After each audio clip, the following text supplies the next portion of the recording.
Hello बच्चों लोग, मैं हूं यश बेरवा। स्वागत है आपका द मास्टर इंस्टीट्यूट में। आज मैं आपको बीएसटीसी और पीटीटी के सिलेबस के बारे में बताऊंगा। जैसा कि मैंने मेरी पूर्व वीडियो में आपको सूचित किया था कि 21 अप्रैल से बीएसटीसी और पीटीटी की कक्षाएं लगना शुरू हो जाएगी, लेकिन एक दिन डिले के कारण आपको मैं आज उस चीज का पूरा ध्यान दे रहा हूं और बीएसटीसी और पीटीटी के बारे में आपको मैं बताने जा रहा हूं। देखिए, पेपर में 4 खंडों में विभाजित है। जो पेपर है आपका बीएसटी से पीटीटी का, वो 4 खंडों में विभाजित है। 4 खंड कैसे? पहले खंड ए, खंड बी, खंड सी और खंड डी। अ, ब, स और द। प्रत्येक खंड में 50 प्रश्न है। प्रत्येक खंड के अंदर 50 प्रश्न है, यानी पहले खंड में भी 50 है, दूसरे प्रश्न खंड में भी 50 है, और तीसरे खंड में भी 50 है, और चौथे खंड में भी 50 प्रश्न है। प्रत्येक प्रश्न यानी प्रत्येक खंड के प्रत्येक प्रश्न 3 अंक का है।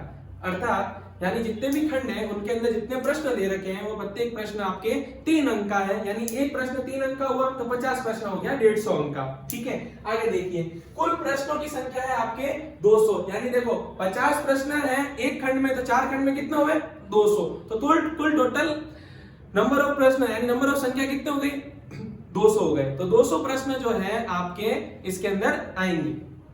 आगे खंड द भी 2 भागों में विभाजित है। यानी अ, ब, स, द तो खंड कोई दिक्कत नहीं, लेकिन खंड द जो एंड में जाता है, जो लास्ट खंड है, ये भी 2 भागों में विभाजित है, जिसके बारे में मैं आगे में भी बताऊंगा, लेकिन अभी थोड़ा सा आपको डिटेल दे देता हूं। ये लास्ट वाला जो खंड है, ये है लैंग्वेज एबिलिटी का। इसके अंदर आपके 2 भाग हो सकते हैं। पहला भाग हो सकता है इंग्लिश प्लस हिंदी या इंग्लिश प्लस संस्कृत। मतलब आप इंग्लिश तो आपको कंपलसरी है, इंग्लिश तो आपको देनी ही पड़ेगी, लेकिन इसके साथ में या तो आप हिंदी से देना चाहते हैं तो हिंदी, या फिर अगर आप बीएड संस्कृत में करना चाहते हैं तो आपको अलग से संस्कृत का देना पड़ेगा। तो दोनों में से कोई भी एक चीज चुन सकते हैं, जिसमें इंग्लिश के 20 प्रश्न आएंगे और हिंदी के 30 प्रश्न आएंगे। अगर ये वाला कॉलम चुनते हैं तो इंग्लिश के 20 प्रश्न आएंगे और संस्कृत के 30 प्रश्न आएंगे।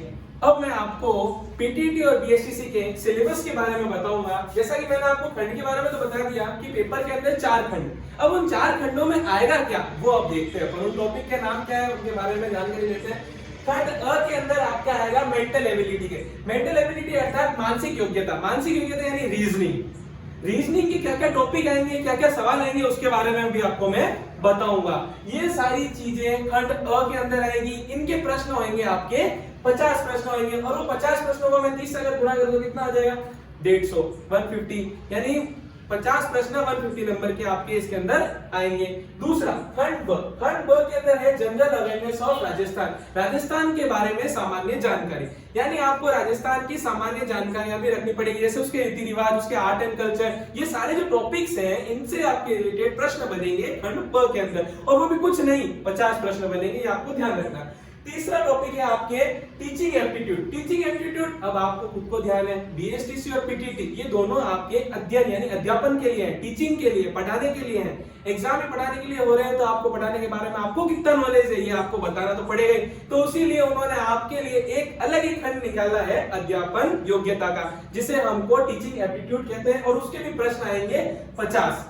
ठीक है, आगे खंड द के बारे में मैंने आपको शुरू में बताया कि ये आपके हैं 2 टॉपिक। 2 टॉपिक क्यों है वो देखो आप इधर।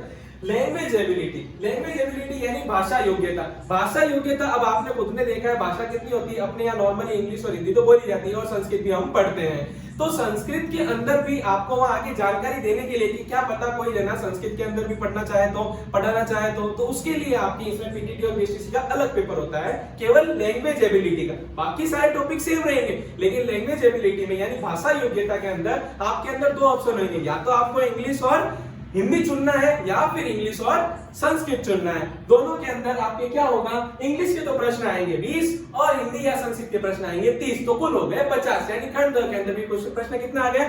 50 प्रश्न आ गए। तो टोटल आप देखेंगे कितने प्रश्न हो गए? 200, और सबका योग में करूं तो कितने टोटल मार्क्स हो रहे हैं? सारे कितने टोटल मार्क्स हो रहे हैं? 600। अब एक चीज आप ध्यान रखें, यहाँ पर आपको एक बेनिफिट है। क्या बेनिफिट है मैं आपको बता देता हूँ। इसके अंदर आपको है नो नेगेटिव मार्किंग। जैसा कि आपने बहुत बार सुनते होंगे, अभी आप फील्ड में आ चुके हो यानी 12th आप पास आउट कर चुके हो, या फिर आपने कोई दूसरे भी एग्जाम दिए होंगे, उसमें सुना होगा कि नेगेटिव मार्किंग होती है, गलत करने पर नंबर कट जाते हैं। इसमें ऐसा कोई रोल है ही नहीं।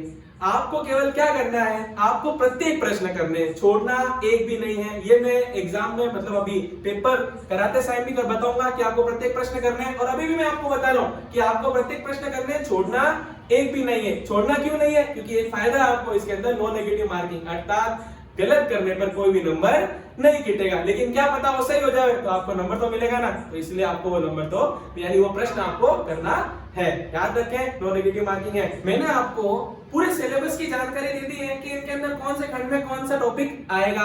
अब ये बात है कि प्रत्येक खंड के अंदर, जैसे ये मेंटल एबिलिटी है, यहाँ पे जनरल अवेयरनेस ऑफ राजस्थान है, यहाँ पे टीचिंग एप्टीट्यूड है, यहाँ पे लैंग्वेज एबिलिटी है, इनमें कौन सा टॉपिक आएगा तो वो जब आपकी क्लासें लगना शुरू होने वाली है अब कल से ही, तो वो क्लासों के अंदर आपको सबसे पहले इन्हीं टॉपिकों के सिलेबस बताए जाएंगे। जैसे जो भी आपको पढ़ाएगा, जैसे मेंटल एबिलिटी मैं आपको कराऊंगा रीजनिंग, तो उसके अंदर जो टॉपिक होगा वो मैं आपको कर बताऊंगा। जैसे यहाँ पे लैंग्वेज का सब्जेक्ट है तो लैंग्वेज के अंदर इंग्लिश होगा, इंग्लिश अपने गजेंद्र जी सर, जीपी सर आपको वो कराएंगे। तो ऐसे करके जितने भी टॉपिक होंगे एक एक करके सारे टीचर आपको बताएंगे। तो इसी के साथ आज की वीडियो भी समाप्त करते हैं और सिलेबस को ध्यान रखें, इसी के साथ आपकी तैयारी शुरू कर दें।